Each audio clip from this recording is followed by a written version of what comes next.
Hi guys, welcome back to my channel. Today we've got an interview with a type 3. We're talking to Hannah Richardson, who is a vicar in training. Obviously we had to talk over Zoom due to the COVID-19 situation, so apologies if there are any internet issues or anything like that. I've tried to cut out all the freezes as much as I can. But yeah, enjoy.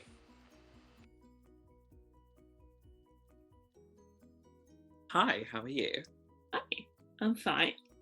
So, my first question is, how did you find out about the Enneagram? So I found out about it via Twitter a few years ago. A couple of people I followed kind of were talking about it, and I was like, this seems interesting, I'll give it a go. And it was about the same time that you also started talking about it, and I was like, this is a thing, like I trust Kyle. And yeah, so I found out about it then. And I've had kind of quite a tangential relationship with it since. Like, it's not been a sort of forefront thing. And I think that's because for quite a while I was mistyped. Yeah. So I didn't really relate to it in the same way. Yeah. That makes sense. And what did you connect with when you did start to connect more with the Enneagram? What was it about it that sort of you connected with? I've always been quite a self-reflective person. And I've always wanted to know more about myself, my motivations.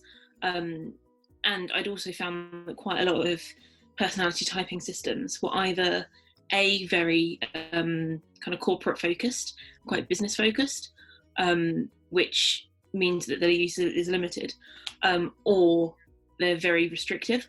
So for instance, a personality typing system that relies on binaries such as extrovert and introvert actually doesn't really make sense, because I'm definitely somewhere in the middle. But Enneagram, what I really love about it is it's very holistic, and it's because it's got the paths of integration, disintegration, and because it recognizes that everyone's got a bit of everything. It's more sort of real world.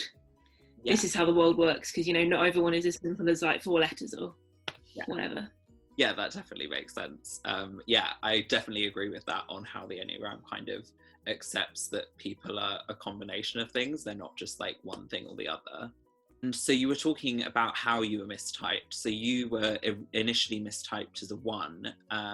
Sort of what was your experience with that, and how did you sort of come to realise that you were not the type that you had been mistyped as? So the thing is, so for me, 1 was always quite a close fit. So for things such as having very high expectations of myself and therefore of other people, of wanting things to be done properly and to be done right, being quite principled, I related to all of those things. But there was quite a kind of personal element in there that was missing, but also I just kind of want to get stuff done. And I would much rather do something imperfectly and get it done than wait and sort of try and do it properly. So I think that's why I didn't connect with stuff initially, because I was reading all the reflections and stuff, and I'm like, I get that to a point, but it's not really me. And there was an element as well of achieving. I mean, type 3 is the achiever, right? So like, I always there was a purpose for doing it. It wasn't just for the sake of being right. It was for the sake of getting stuff done. So realizing that I was a type 3, everything started to fall into place more, because I did still want to do things really well. I did still want to do the best that I could do, but it was about the doing rather than the being. Rather than it being.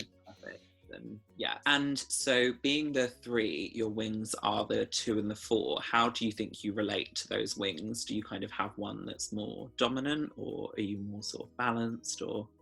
I think I'm sort of solidly a 3 in as much as I relate to both of them quite equally. So I always kind of want to do things for people. And I always want the recognition for that as well, which isn't necessarily that healthy. And then also I am quite prone to romanticizing quite a lot.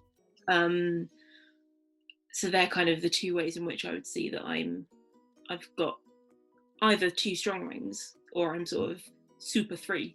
Yeah, more balanced. Both of those equally balanced. I couldn't put myself with one or the other, I think.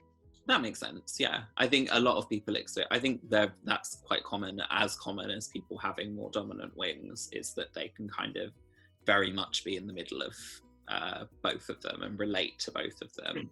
And definitely at different points in people's lives, they kind of relate to one more than the other.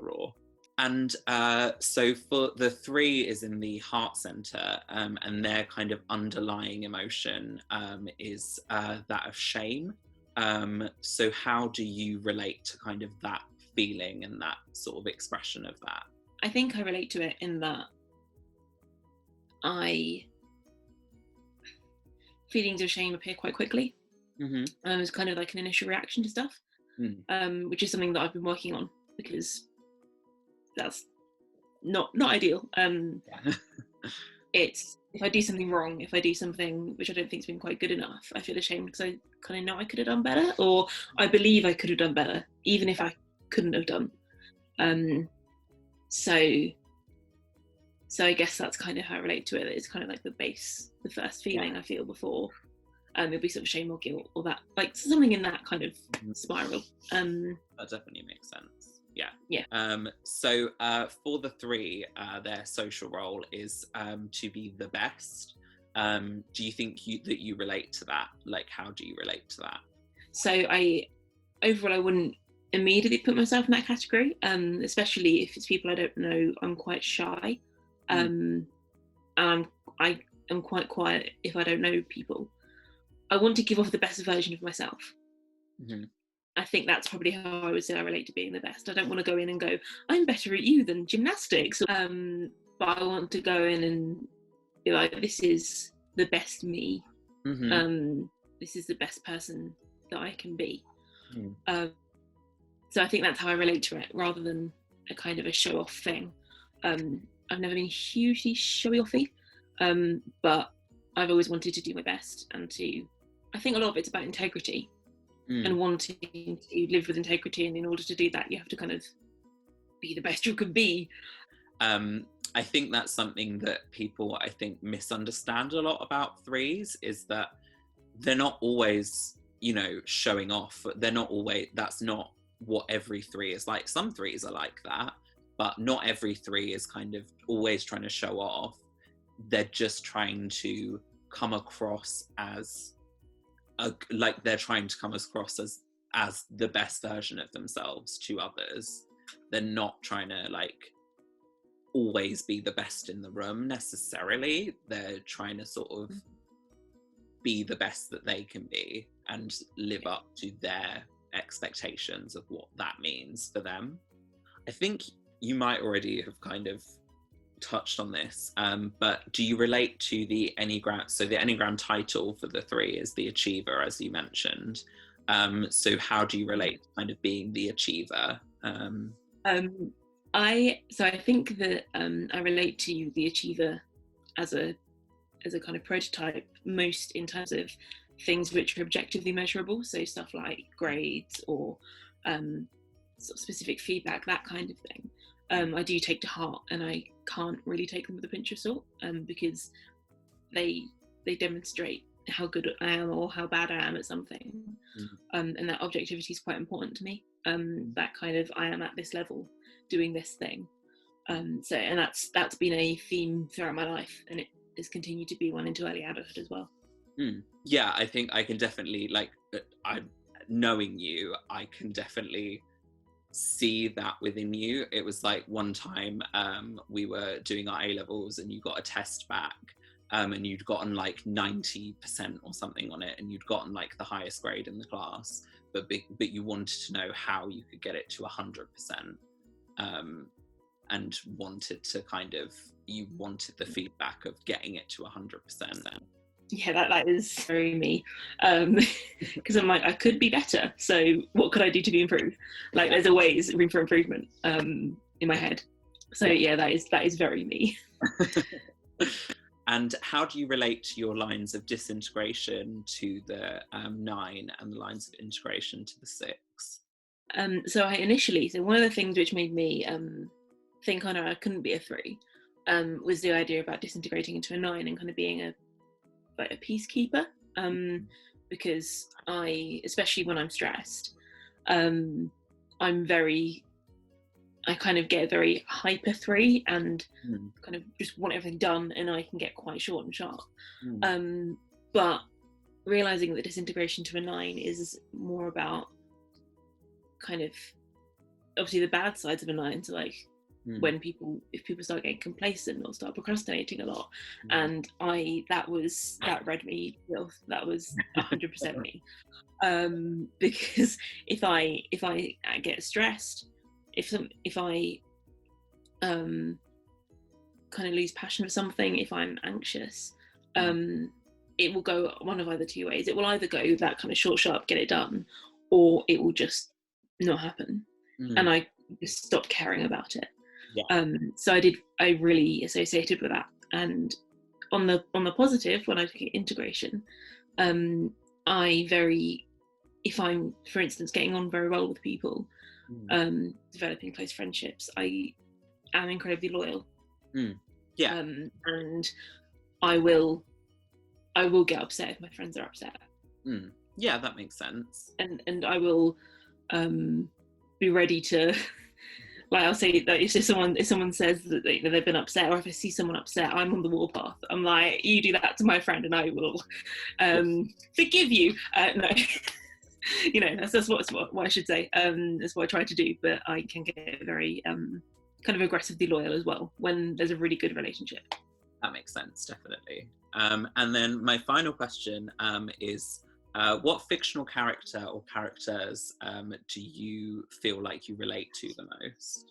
And I'm not saying this just because I'm training to be one, but the Vicar of Dibley, Geraldine Granger. Yeah. And I say that because her MO is very much to get in there and get things done. And it's done with sort of facing opposition, sort of there's some kind of principles in there, but it's kind of however it gets done is however it gets done. And for me, that's kind of marked a change in my confidence as well throughout the past few years, which I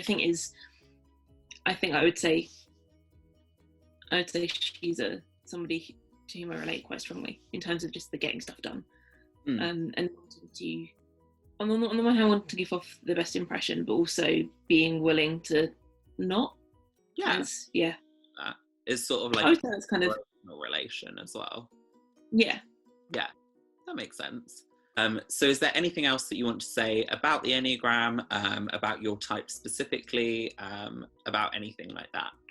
The only thing that I think I'd want to say is that I think it's been a really helpful tool for self-understanding, but I also think it's helpful in that it doesn't claim to be more than it is, and it doesn't jar particularly with for instance, my belief system or anything like that in the way that some others kind of do. So I think that's a real strength of it, is that it's so flexible, and you can kind of dip in and out as much or as little as you like. So you can sort of recognise what your type is, think about it for a couple of days and go, oh, that's nice. Or you can kind of get into it in a different way. That makes sense. Well, thank you so much for chatting with me. And it's been really great to kind of hear the perspective of a type 3. I think that's what I like so much about the Enneagram, is like, it helps me to see things from a very different perspective. See how other people kind of approach the world and what's going on in their minds. But thank you so much for joining me. Thank you so much for having me. Thanks for watching. Please feel free to give this video a like and subscribe down below if you enjoyed what you saw. You can check out my other interview that I've done with Aaron Bevan, who was the type 7. Just click the link. Feel free to follow me on Instagram at Flynn Davies Enneagram, or give me an email at flynndavies@gmail.com. Thanks for watching, and I'll see you soon. Bye!